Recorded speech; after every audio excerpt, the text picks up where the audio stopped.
6. Okay, so Be'ezras Hashem, what we're going to do is we're going to start with Torah 51, Torah Nun Aleph. And Torah Nun Aleph is a tefillah. Kel na rifana la. Na is a tefillah.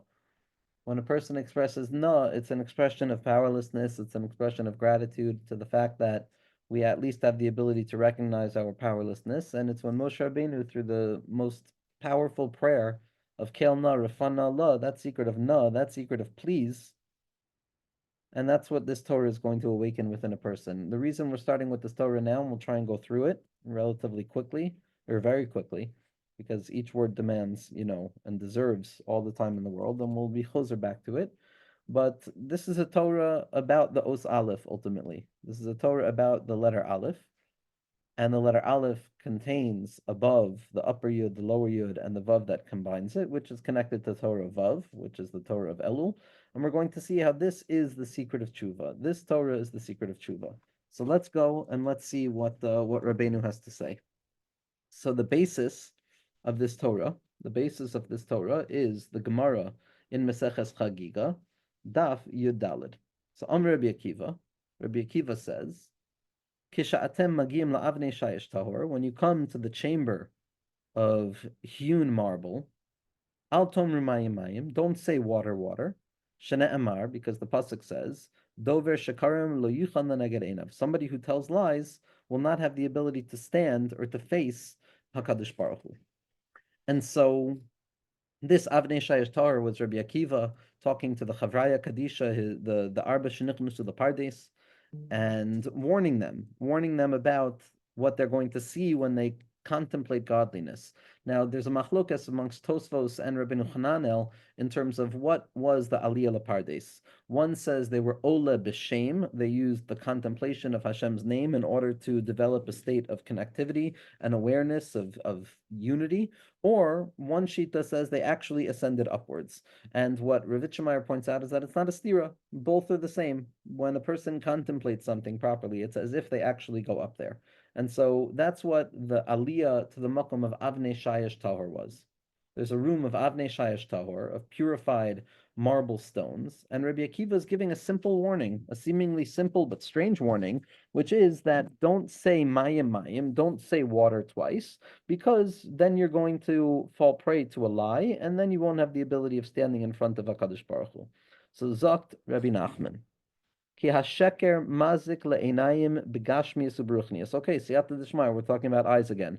When a person lies, when a person is engaged in falsehood, when there's falsehood in a person's life, there's damage that is created to their eyesight, to their vision, to the way that a person looks, both on a physical level as well as on a spiritual level. Sheker, being caught up in a place of falsehood where things are not what they actually are, of feeling, and again, the gradations of untruth. There's manipulative lies, there's lying for the sake of escaping consequence, there's a lie simply for the gratuitous nature of it, then there's the lie that is functional in the reality that it's Alma de Shikra, and everything is a lie because the only true thing in the world is HaKadosh Baruch Hu's unity. So the lie here, the sheker that a person encounters in Alma de Shikra, the fact that people say one thing and act another way, or that we assume one thing and something else happens, or that we lie to ourselves, or we try and change, that type of sheker, in its most expansive sense, damages the eyes, damages the way that I see the world in an actual way. It impacts the way that my outlook on life takes shape, and it also affects me spiritually. In the aspect of bebechinas umeshakros enayim, that the eyes deceive me, my eyes deceive me, meaning that lies and deception, to a certain degree, expresses itself within the visual field, like a mirage where a person sees something that appears to be there, but in fact it's not there. Kikasheinayim kehot, when the eyes are weakened, when the eyes grow weary, heimim mishakrin, they begin to lie to a person. They tell a person that a person is seeing something that a person is in truth not seeing. She'enamarim hadavar kamoishihi, that the thing that I'm looking at, especially in the light of Torah Ayin Vav, which we learned last week, the thing that I'm choosing to focus on is not appearing in its true form. It is being revealed in an untrue way. It is not expressive of what its true essence is. Kagon, for example, says Rabbi Nachman. Al davar gadol mara shehu katan. If it's something big, it's going to appear that it's small. Val echad shu shnayim, and something that's meant to be unified might actually appear to be two. Hepich min emes. All of this is the opposite of the emes. Emes is one thing. Emes is only one thing. The emes is the emes. Anything other than grabbing hold of that singular thing is already being nichlal into the realm of sheker. And this happens when the eyes grow tired, when the mind is tired, and it can no longer look out with a focused vision, but rather it allows the exhaustion of this world to affect their vision. Because when eyes are weakened as a result of tears, when pain, which creates tears, blot out the clarity of the eye, and the yisurin and the difficulty take over the mind, Kamamar Chachmenu Zacharnu Lebracha, as Chazal said, "V'shavu ha'avim achar hageshem zeh ha'ra'us shaholich achar habechi." We see that there's an inherent connection between the eyes and the tears and the cloudiness of the eyes after the tears, the clouded vision that emerges when we're in pain. As Gemara says, that the clouds move away and the clouds emerge, and then comes the rain. This is the vision that loses its strength after tears. So we see that the heaviness of life, which causes tears, is the thing that causes the vision to not function in the way that it needs to function, which causes a person to now see things in a way that are not actually in their essence, which is to enter into a place of sheker and to lose sight of emes. The hadmaos, what are tears? Says Rabbi Nachman. What are tears? Heim memutare hamarashchira. Mutari Hamarashchira, whether Rabbeinu meant it on the physiological sense in terms of the humor theory, which he didn't fundamentally, or he means on a spiritual level, and it's in between these two processes. But the Marashchira is that tendency towards sadness, tendency towards despondency, tendency towards seeing the difficulty in the world. And when a person lives with that Marashchira, when a person lives with that tendency towards despondency, or the black bile, or a neshama that's sensitive, so when that saturates the self and needs to find expression outwards because it's too much, it expresses itself by way of tears. That crying is a cathartic expression of a pent-up pressure that I feel inside of myself that needs to find expression outwards. And that's what Rabbi Nachman is saying here, that the demos, tears, hein, memutari hamarashchira, they come out because they're the excess of the marashchira. When I'm feeling low, when I'm feeling the struggle, and it becomes overwhelming, that's when the tears come out, and those tears blot out the clear vision of the eye, and it forces me into a place of sheker, which is the opposite of emes. Shehateva docha osam lachutz derech einayim, the natural physiological makeup of the individual through the catharsis theory of tears is that the body, when it's too overwhelmed by that negative sense of self, it's going to emerge out of the eyes, and it's going to express itself as tears or crying over whatever we're feeling. And where does this marashchira come from? Everybody with me so far? Where does the marashchira come from? Because here is where Rabbi Nachman is. Let's chart our journey so far.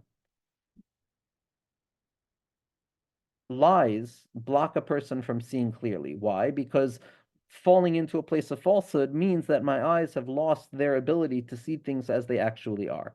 What's the thing that causes my eyes to lose sight of the emes and to be stuck within the duplicitousness of things, thinking one is two, two is one, etc.? It's the tears. The tears are what cause my eyes to not be able to see properly. The tears meaning the tendency towards tears, not actual tears. It can't be actual tears. It doesn't have to be. Rav Kook says, Shema Hashem kol b'chi. Hashem, please hear the voice of my tears in Tehillim, in Tachanun.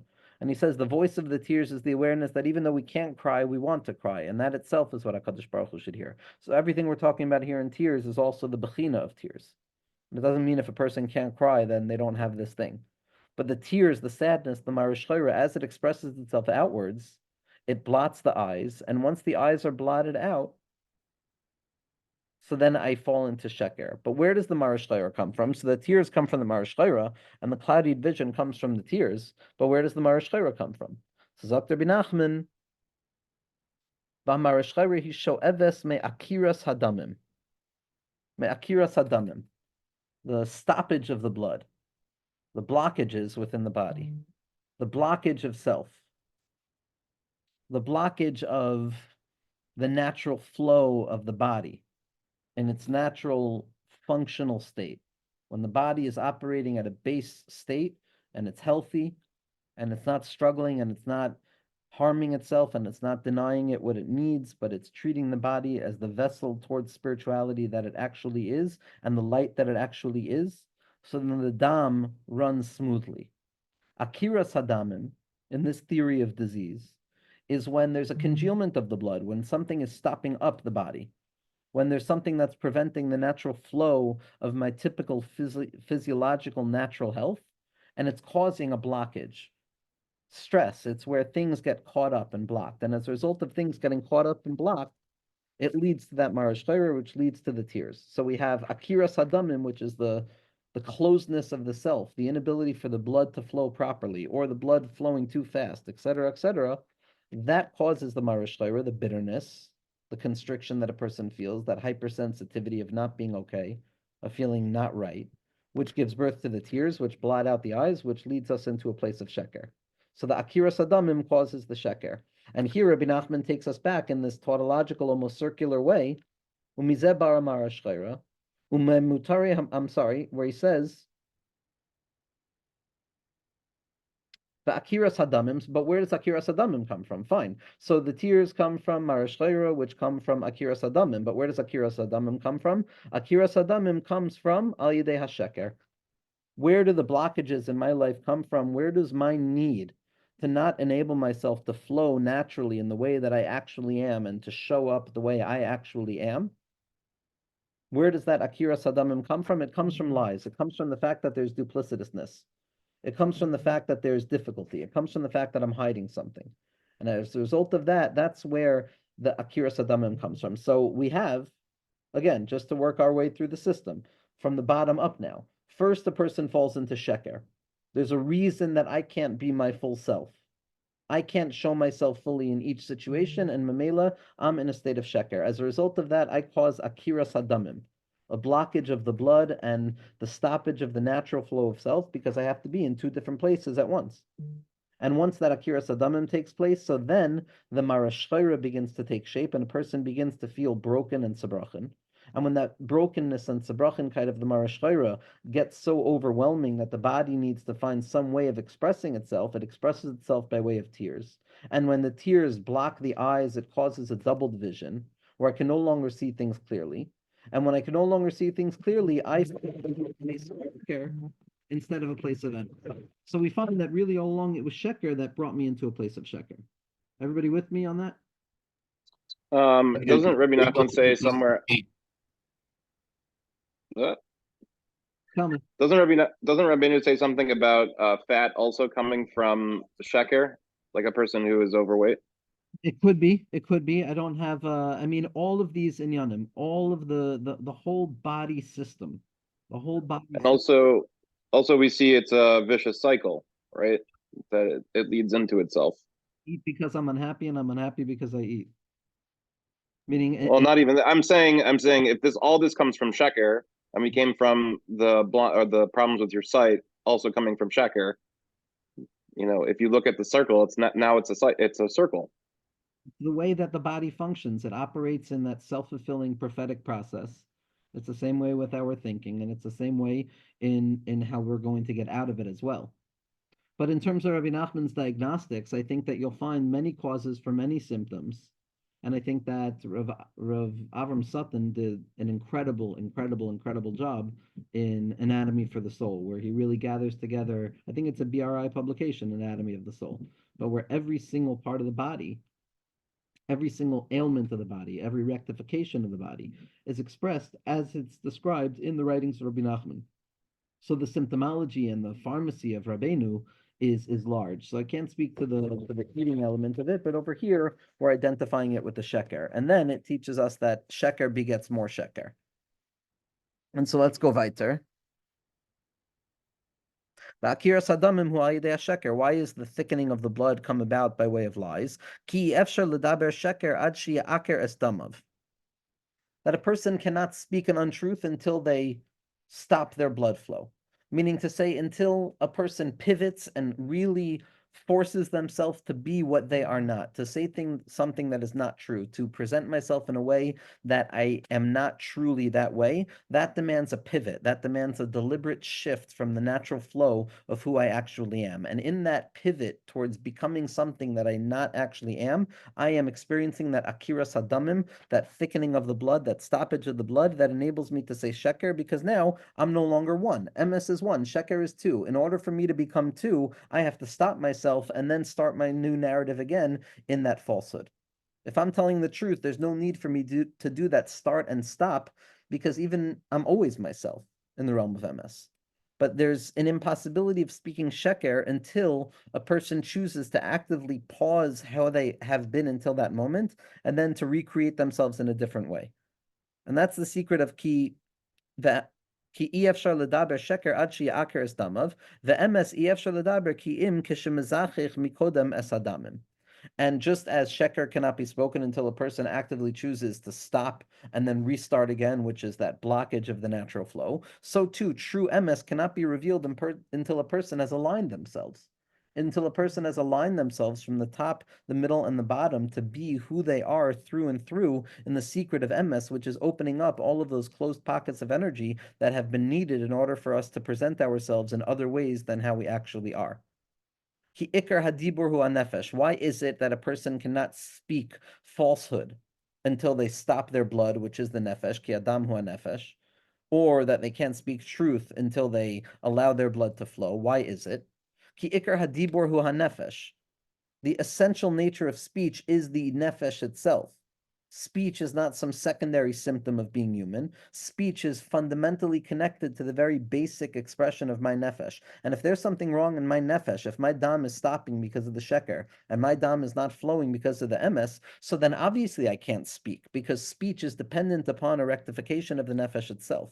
Ki ikar hadibur hu nefesh, the essential expression, ruach mema'ala, right? That the nefesh, the essential thing of the human being, is its ability to speak. It's rooted in the nefesh. Kamosha kasav, as the pasuk says, nafshi yatsa bedibura. We see that the nefesh is associated with language because it's expressed in language. It doesn't mean that I speak and I express my neshama. My speech is my neshama. It is my nefesh itself. And so we see that speech is the nefesh, the hanefesh hu adam, and we also see that the nefesh is the dam, as we learned in this week's parsha. Kamosha kasav ki dam hu hanefesh, that the dam is the nefesh. Nimsa, that dibor and the dam are coming from the exact same place, which is why dam is from a lashon of dumya and silence as well when the dam is not operating properly. And when it's open, when the blood is flowing, so then dibor is also a language of dam, but it's a secret of dimwe milsa lemilsa, medama milsa lemilsa, opening up imagination, which is the source of true speech. And so we see that speech and the nefesh are both, speech and dam are both associated with the nefesh. And therefore, when there's a problem with the dam, there's going to be a problem with the dibor. Nimtza, it turns out, Kisha Omer Sheker, when a person is speaking a falsehood, when a person is actually expressing something untrue, Yeshlo Akira Sadamim, the blood has also stopped up at that point. Umizeh, and as a result of this, as a result of the Akira Sadamim, Ba'aha Marashchera. That's when the sadness and the despondency descends upon a person, God forbid. Umametari Marashchera, and from the Marashchera itself, which comes about from the Akira Sadamim, Nishavu Hadmaos, the tears arise, and through those tears, the Ayedezeh Ha'inayim Kehot, the eyes are weakened, and it causes me to misperceive the nature of reality. V'zeh bechinas, and this is the aspect of the pasuk in Eov, ha-koitfim maluach alai siach. Ha-koitfim maluach alai siach.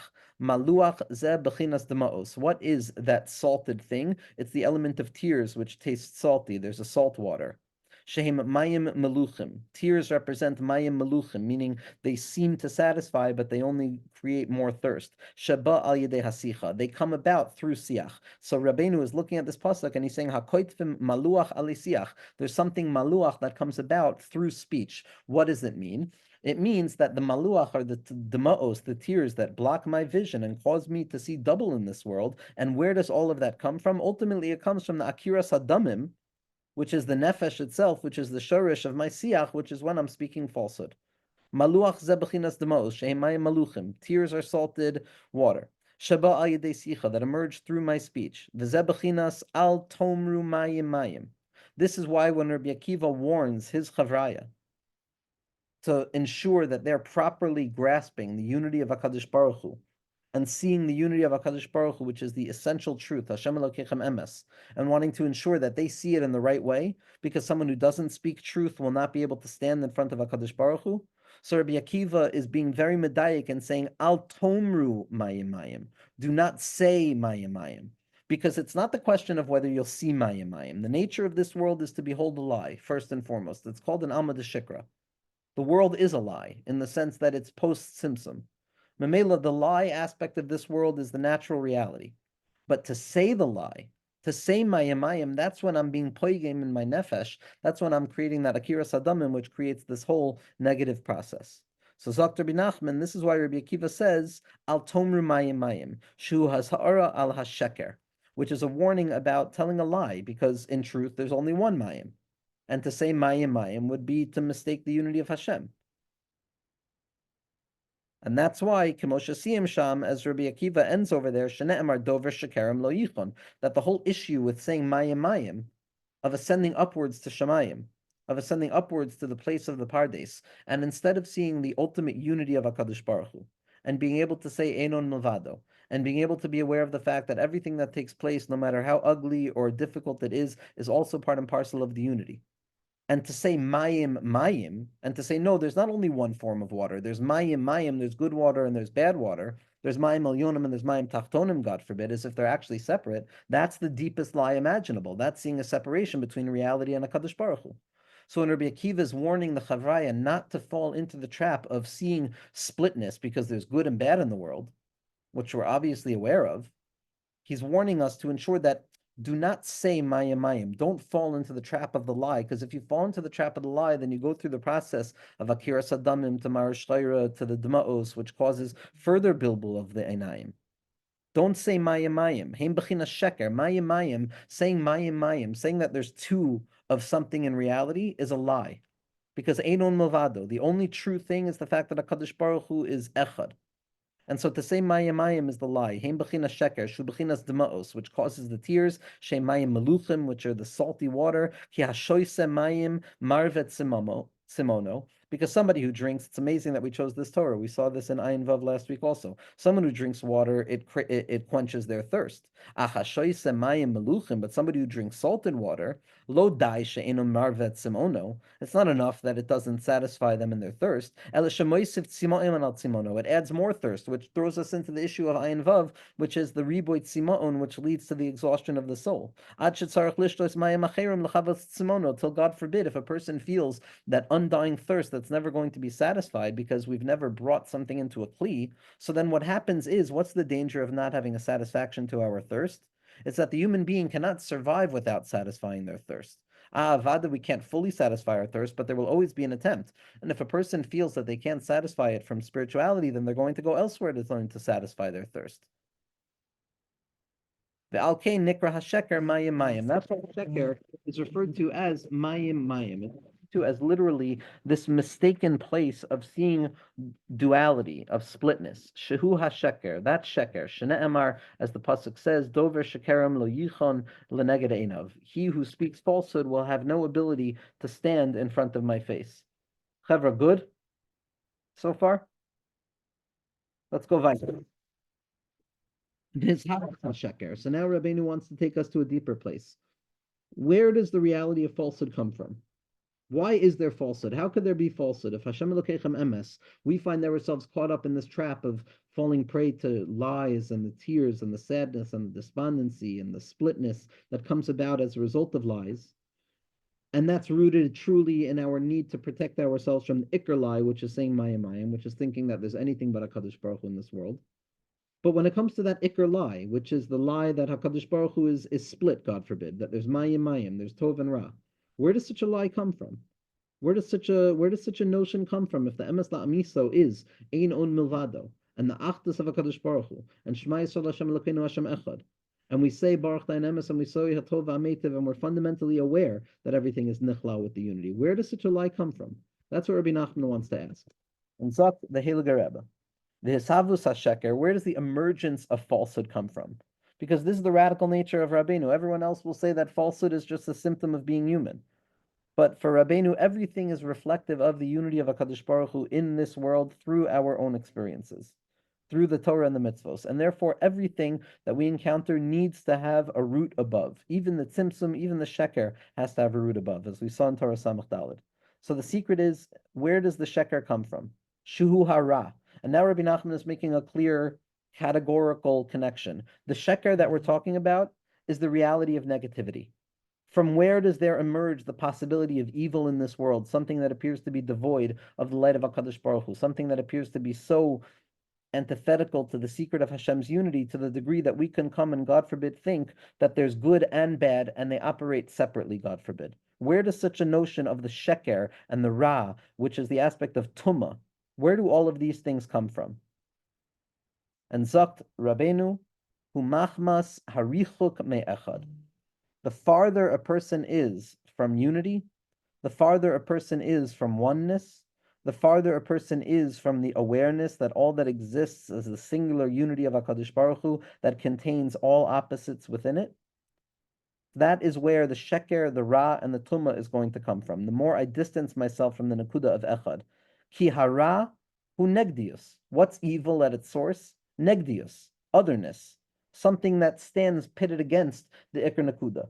There's the ikr nakuda, there's the singular point of truth, and then there's somehow the emergence of something separate than that singular point of truth from within it, until the point that it creates a machlokas and a resistance. An ezer kenegdo, something that stands opposite to it. Negativity is oppositionality, something that stands in stark opposition to the fundamental unity of God. Lamashal, where do we see this in example? Kol mashu neged ritzon shel adam hura. Anything in my limited mind that goes against my will and my desire appears in my eyes as negative.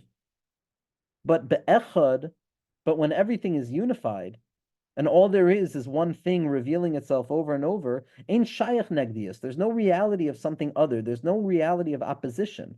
There's no reality of a force against me if all that exists is a singular thing. Ela kulo tov, everything is good, everything is unified, everything is revealed to be part and parcel of the same unity. Mamela, the separation that emerges to create disunity is in and of itself the negativity. That is the evil. V'zesha amru, and this is what it means when Chazal say, Bayom hahu yihye Hashem echad. In that day, HaKadosh Baruch Hu is going to be one. Sheyakulo hatov v'hametiv. That it's all going to be revealed to be the ultimate goodness. Ki echad ein shayach ra, because in the realm of echad and achdus, there's no possibility of evil. V'al kein la'asid lavo yikuyim svas emes tichon ad. That's why in the future, when it's revealed that all that exists is goodness, we're going to see that there's going to be a svas emes, which is a language of truth that's going to be established forever. Ki az kulo echad, kulo tov. Everything is going to be revealed to be one there, and everything is going to be revealed to be good. Ki emesu echad, because truth is singular. Truth is singular. Truth is one thing. Okay, so Be'ezras Hashem, so Rabbi Nachman is explaining how the emergence of sheker is when we move away from achdus, which is opposition, which is the nature of this worldly experience, where on some things we make a bracha of dayan emes, and some things we make a bracha of tov v'hametiv. Even though la'asid lava, we know that everything is going to be tov v'hametiv, because when everything returns back to that place of Hashem echad, be'echad ein shayach ra, there's no essential, actual existence to evil, because everything is revealed to be one. V'al kain la'asid lavo yikuyim svas emes tichon ad. Then a language of truth will be revealed. Not that I'm telling the truth, but a language of truth where all that exists is the only option of what I can convey, which is the achdus of HaKadosh Baruch Hu. Ki yihye az kulo echad. Everything will be revealed to be part and parcel of the infinite unity of HaKadosh Baruch Hu. Kulo tov. Everything is good. Ki emesu echad, because the truth of the truth is one. It's singular. Lamashal. For example, al kli kesef, with regards to a silver pot. Kisha'omer ma'alav shu kli kesef. Once I say that it's a silver vessel, hu emes, that's the truth. That's the only option there. Aval kisha'omer ma'alav shu kli zahav. When I say that it's a golden vessel, hu sheker, that's a lie. Nimsa shaha emes hu echad. Emes is one thing. It's silver, and it can't be anything else. Ki efshar lomer emes. Rakshu kli kesef. The only thing that I can honestly say is that it's a silver vessel. Lo yoter. There's nothing else. It's not true to say it's a gold vessel. Aval hasheker hu harbe. But I can say infinite things. I could say it's a duck. I could say it's a bird. I can say it's a plate. I could say it's a fork. There's no end to what I can say the silver vessel is, even though there's only one thing that I can say that it actually is. The MS is one. It's singular. It is what it is. And the sheker can be infinite. Whatever it isn't is what the sheker is. He efshar lomer. Shu kli zahav. I can say it's a golden vessel. The kli nochoshes. The kli shemos. Vishar shemos, and all the other names. It could be any material. Nimtza. It turns out, says Rabbi Nachman, like we've been saying, shah sheker hu bechinas bikshu cheshbonos rabos. To operate in a place of lies, to operate in a world of falsehood, is always already to be in that place of cheshbonos rabim.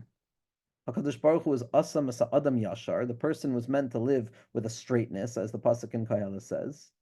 Vehema bikshu cheshbonos rabos, but we requested the great and many complications. The yashrus is the emes. It's one thing, direct connectivity to the singular point of yichud that exists at every moment. The sheker is cheshbonos rabos. It's all of the different considerations and conceptions I create for myself. Ubishvil zeh, and as a result of this, la'asid lavo yisbatel hara. Negativity, evil, is going to be erased from the world. It's going to retroactively be revealed to have been nothing. V'yisbatel ha'asnagdus, and opposition is going to go away. V'yisbatel ha'dma'os, and tears are no longer going to be necessary.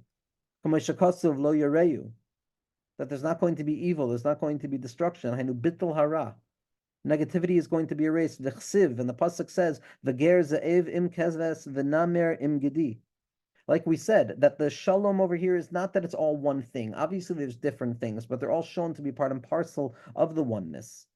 The shalom in the future is not just that there's a wolf, but rather that the wolf will dwell with the lamb. And it's not just that there's a leopard, but that the leopard will be with the goat. Hainu bechinas bittel hasnagdus. All opposition will stop, because a person will be able to see the true source of all things, and how the dynamis was also nichlal. And it's written that in the future HaKadosh Baruch Hu is going to erase the tears from on the face of Klal Yisrael, because those tears are the things that come about from the histaklus on the world of Tov and Ra, as if there's a God of good and a God of bad, or presence and absence, God forbid. But in truth, everything is fundamentally rooted in infinite unity.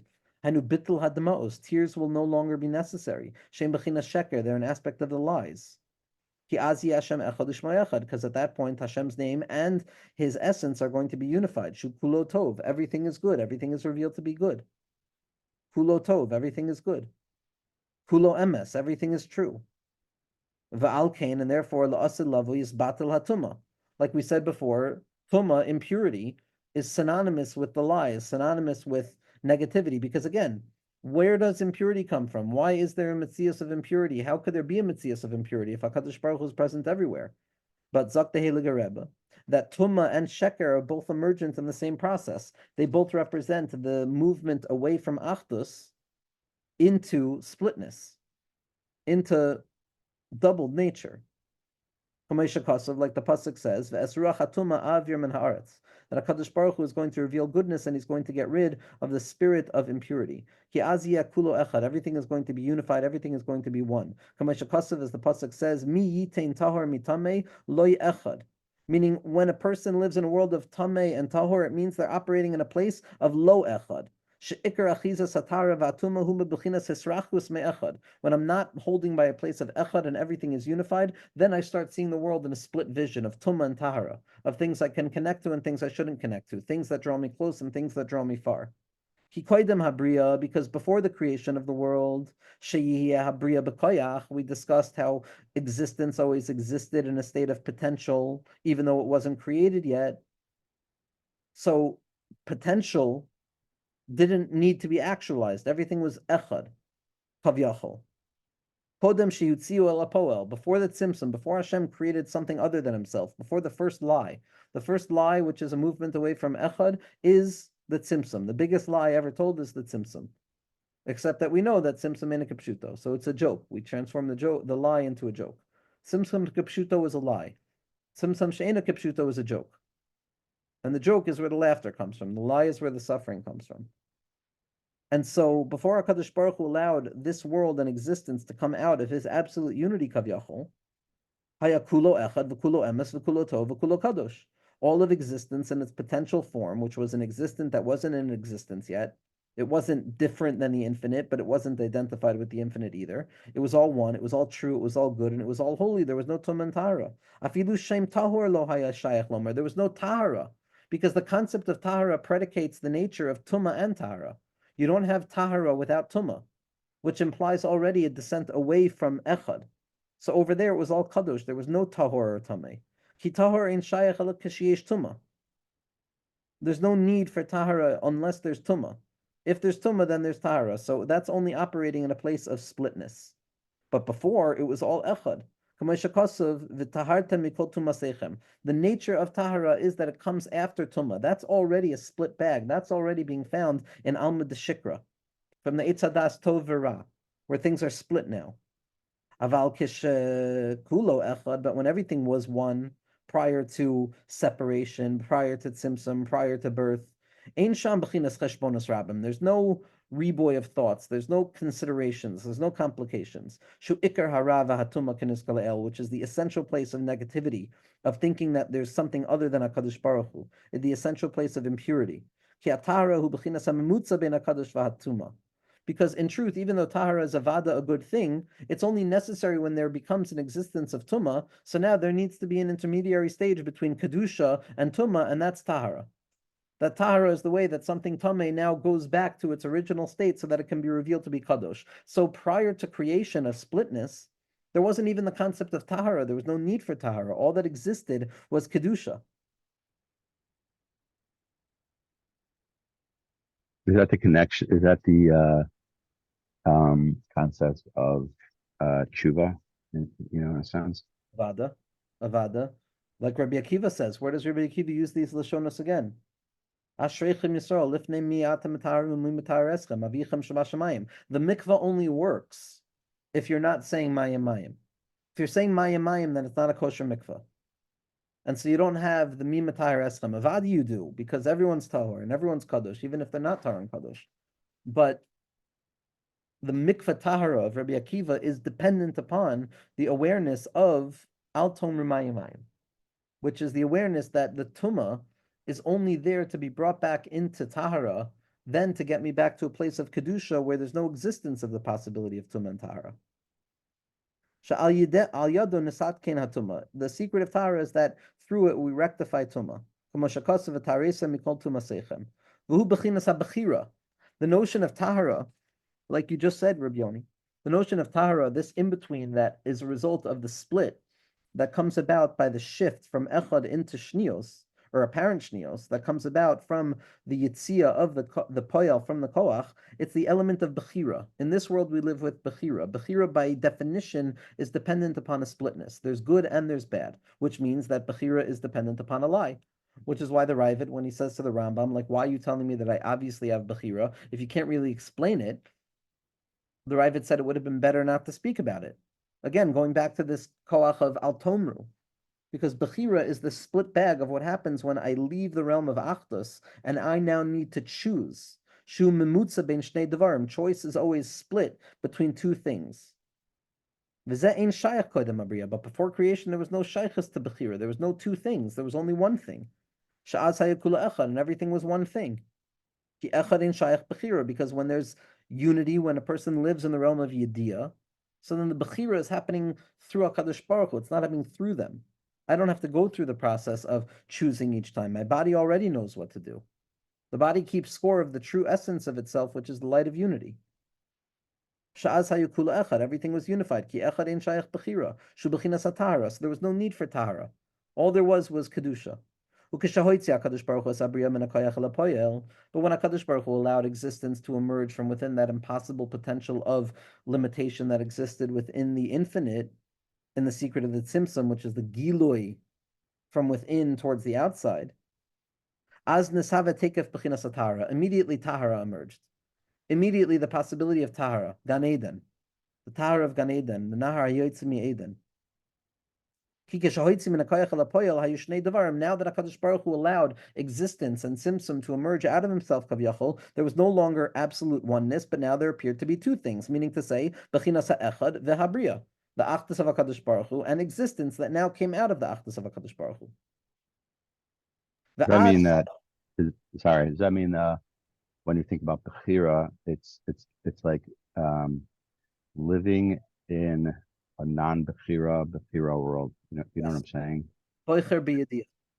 It's no, yeah, this is the ikr. The ikr nakud is bechira biyadiyah. Choosing to live with the awareness that in truth, all of my choice is only reflective of the fact that all that exists is HaKadosh Baruch Hu. And so only after the creation of the world are there now two things. There's echad, and there's that which exists after creation, which is the bria. So there's HaKadosh Baruch Hu and the apparent creation, which appears to be now split. Why? Why? Because now the world was a split thing. Now reality was a split thing. HaKadosh Baruch Hu's achdus, the bria, and reality. And that's where Bechira rests. That's where there's Tumah and Tahara. Shu Bechinas HaTahara. Shu Memutza Ben HaEchad. Hu Samachlo. Va'adayin lo higia lecheshbonos rabim. Meaning, like you're saying, Tahara represents that place of connectivity, that place of tshuva that allows me to draw all splitness back up to a place of unity. Back up to a place of unity. That's the first thing that is created. Once HaKadosh Baruch Hu creates separation, HaKadosh Baruch Hu creates the opportunity to reunify separation back into unity. And that's the secret of Tahara.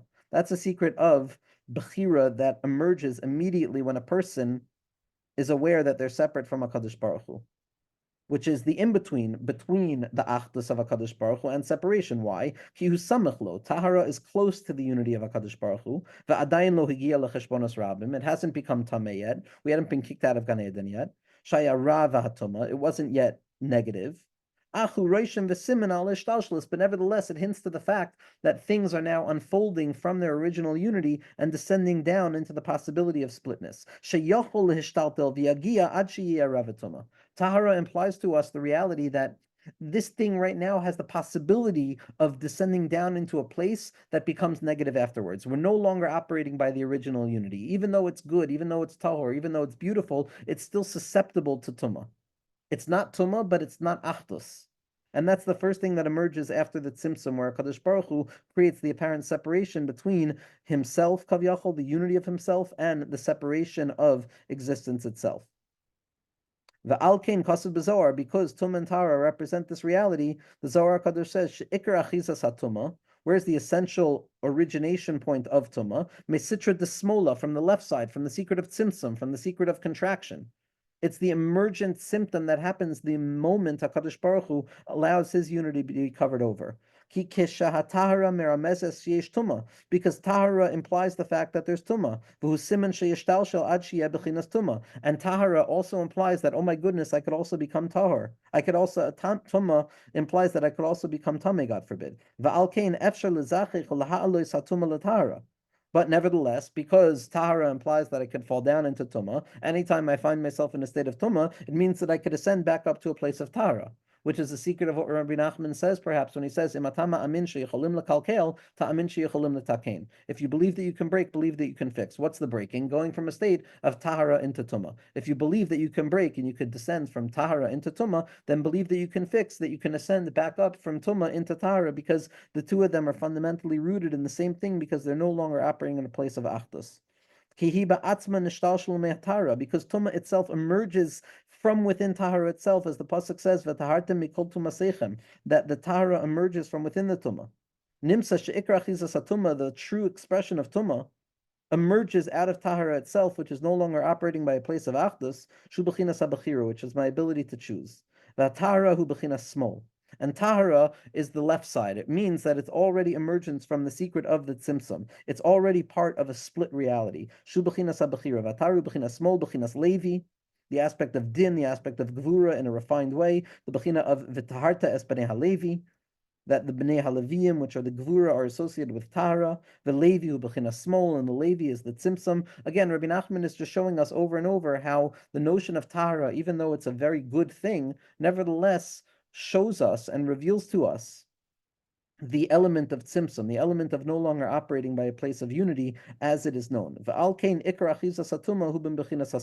And therefore we understand why the essential nature of negativity and Tuma comes from the left side, because the smol is the element of Tahara, and that's the place that Tuma comes from. Chaver, you with me? Do we have it in us to go the next paragraph? Okay, so Be'ezras Hashem. The Cholzeh, all of this that we're talking about, the emergence into splitness, Hainu Bechinas smol, the element of the left side, Bechinas Tahara, the possibility of rectification, Bechinas Abachira, the ability for me to choose from within a split reality, Shemisham Ikra Eshtalshalas Atuma, which is where Tuma comes from, which leads to the tears which blot out the truth of things, which leads me back to the Marashchira and the Akiras Adamim. Shu'araves Nagdus, that keeps me stuck in the place of opposition, the Bechina of Sheker, as we discussed earlier. Kol ze nimshach me bechinas acher habriya. All of these things take shape immediately once we start talking about HaKadosh Baruch Hu after the Tzimtzum, after creation. Acher sheyatza habriya mehakoach. After existence emerged out of the fundamental unity of HaKadosh Baruch Hu, mehakoach el hapoel, from potential into a state of actualization. Sha'az hayakav yachol shtei bechinos, because then after the Tzimtzum, which is the emergence of potential into actualization to the point that there's infinite and finite, it appears that there's shnei bechinos. It appears that there's the infinite and the finite. Hainu acher ha'echad v'habriya, the unity of HaKadosh Baruch Hu in creation. Nimtza, it turns out, she'ikar achizas ha'sheker, the essential place in which falsehood grabs hold, shehu hatuma, which is the possibility of impurity, comes about, shehu machmas harichuk me'echad. Once I'm no longer connected to the Achdus. What's Achdus? Achdus is the realization that even after Hashem created the world, it's all Hashem. Even after the Tzimtzum, it's all Hashem. The Tzimtzum is a revelation of Hashem, as Rabbeinu points out in Torah Samach Daled. When I'm holding the Achdus, doesn't mean there's no Bria. Achdus means that the Bria is nichlal within the infinite light of HaKadosh Baruch Hu and the infinite secret of Koyach HaGvul Bebilti Gvul. But anytime I'm not holding by that perspective of Achdus and I'm rachok from that Achdus, then I'm holding by Achar Habriya. I'm holding in the Bechina of Achar Habriya. But, so how do I fix this? Al Yedei Hashkachas Hashem Yisparach. Through the hashkacha of Hashem, through the ability to see HaKadosh Baruch Hu's hashkacha in my life, even after the tzimtzum, even after concealment, through that hashkacha, through my ability to connect myself to the belief that Hashem is here with me in this moment, even after the splitness. Even after the tzimtzum, the radical secret of hashkacha pratis is drawing down the hope and the kav back into the tzimtzum, allowing me to connect myself to Hashem, to reveal that even after the tzimtzum, there's no tzimtzum. With that hashkacha, with that ability to believe in HaKadosh Baruch Hu's presence in my life, even after the splitness of things emerging from a state of potential into actualization, then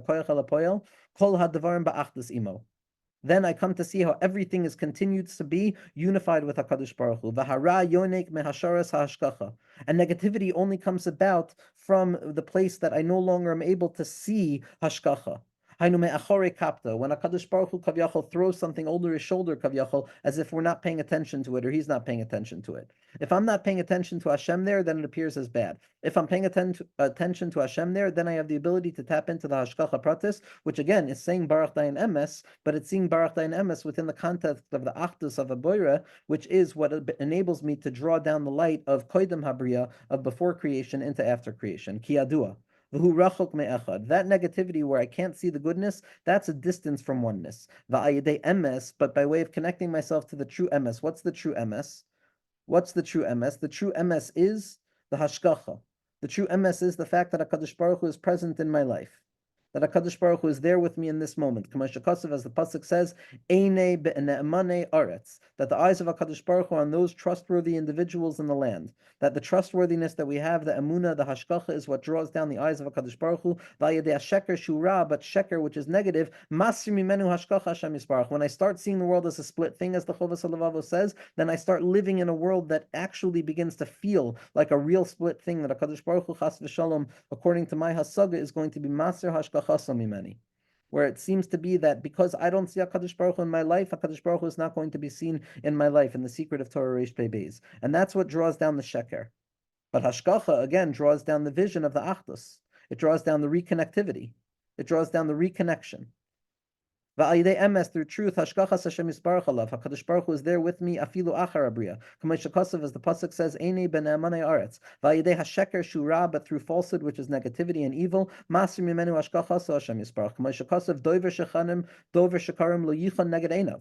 that someone who speaks falsehood will literally not stand in the face of HaKadosh Baruch Hu. Ve'ein chiyuso ela me'acharei kapta. Vada, they're drawing down their strength from HaKadosh Baruch Hu, but it's only going to be coming about in a way that doesn't feel like I have hashkacha. It doesn't feel like I see HaKadosh Baruch Hu. It feels like I'm living in Sheker. It feels like I'm living in the tears. It feels like I'm living with that Akira Sadamim. Nimsa, it turns out, Mishu who wrote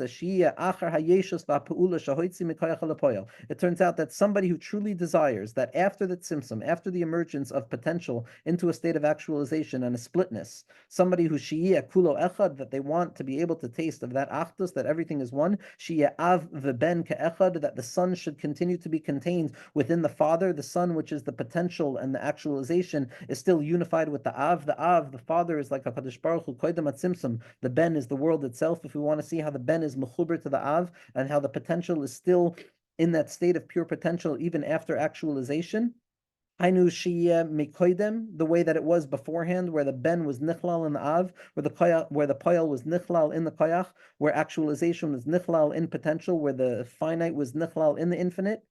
To bring it back to that place, Shiyeh B'koyach, to bring it back to that place, Yishmor Atzmo Min Sheker, stay away from lies, see the hashkacha, stay away from speaking about the duplicity of this world. Va'ayidei zeh, and through this, Hashkachas Hashem Yisparach Alav, HaKadosh Baruch Hu is going to shine His light upon him.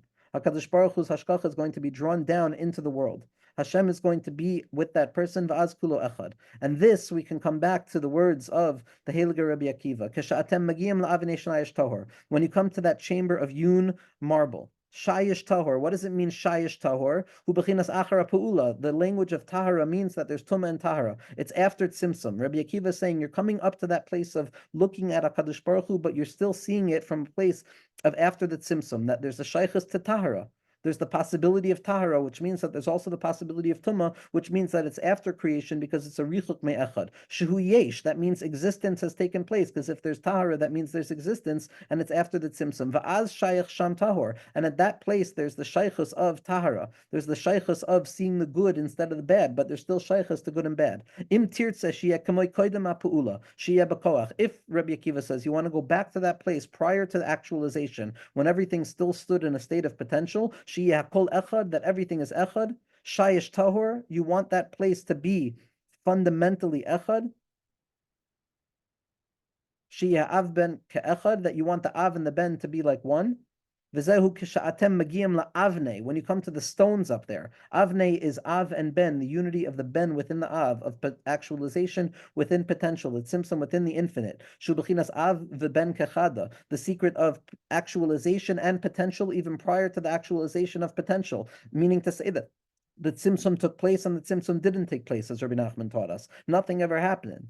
When you come back to that place of Av and Ben Kechada, Shubachinas Koidem Abriya, as it was before creation, Shaya B'koach, where everything was in a state of potential, Shaya Kol Echad, everything was one. Shayesh Tahor, Hu Bechinas La'achar HaPu'ula. Shayesh Tahor means it's after creation, after the unity. Shu Bechinas Yeshus V'Tahara, where Tahara exists and there's Yeshus. Im Tirtzu Lahagia, Shayesh Tahor La'avne, if you want to bring those stones of splitness back to the place of Avanim, back to the place of the unity, Al tomru mayim mayim. Then the only eitzah is don't say water, water. Don't fall into that trick of duplicitousness. Shubachina sheker shene'emar, why? Dover shekarim lo yichad lenegan einav. A liar will not be able to stand here because the lie takes me away from the achdus.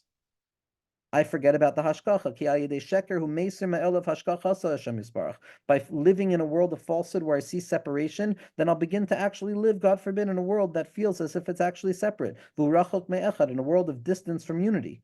But through the secret of emes, which is Kriya Shema, which is the secret of Shema Yisrael Hashem Elokeinu Hashem Echad, Hashkachas Hashem Yisbarach Alav. HaKadosh Baruch Hu is there, and we draw down before creation into after creation to reveal that after creation is still in a certain element before creation. HaHashkacha Kulo Echad, and through Hashkacha everything is unified.